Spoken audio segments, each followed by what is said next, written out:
Hi friends, இந்த வீடியோவில் வந்து நம்ம என்ன பார்க்க போகிறோம் அப்படின்னு கேட்டிங்கன்னா, இப்போ வந்து விஜய் கேட்ட ஒரு கேள்வியால் வந்து இப்போ வந்து நான் வந்து நடிக்கிறதே நிறுத்திட்டேன் அப்படின்னு வந்து நடிகை ரோஜா வந்து இப்போ லேட்டஸ்ட்டாக ஒரு இன்டர்வியூவில் சொல்லியிருக்காங்க. இந்த ஒரு விஷயம் தளபதி ஃபேன்ஸுக்கே ரொம்ப ரொம்ப ஷாக்கிங்காக இருக்குது.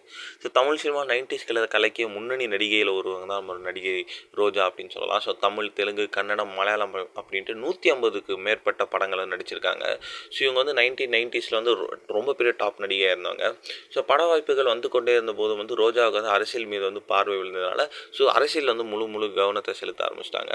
ஸோ அரசியலில் முழு ஈடுபாடு காட்டியதுனால நடிப்பதில் வந்து அவங்களுக்கு வந்து சுத்தமாக சினிமாலேருந்தே விளங்குனாங்க அப்படின்னு சொல்லலாம். ஸோ சமீபத்தில் நடிகை ரோஜா வந்து ஒரு பேட்டியில் வந்து நடிகர் விஜயுடன் நெஞ்சு நிலைய படத்தில் வந்து ஒரே ஒரு பாடலுக்கு நடனம் ஆடினேன். அப்போது வந்து கூச்ச சுபாவம் உள்ளவர், அவர் யாரிடமும் அதிகம் நெருங்கி கூட பேச மாட்டார். அதுக்கப்புறம் சில வருடம் கழித்து வந்து காவலன் திரைப்படத்தில் அசினுக்கு வந்து அம்மா ரோலில் வந்து நடிச்சிருந்தேன். அப்போது வந்து என்னை பார்த்து அதிர்ச்சி அடைந்த விஜய் வந்து, மேடம் நீங்களா எனக்கு மாமியாராக நடிக்கிறீங்களா? நீங்கள் இந்த கதாபாத்திரத்தை நடிப்பதை என்னால் ஏற்றுக்கொள்ளவே முடியவில்லை. உங்களை நாங்கள் இன்னுமே கதாநாயகியாக தான் வந்து பார்த்துட்ருக்கோம் அப்படின்ட்டு சொன்னாங்க.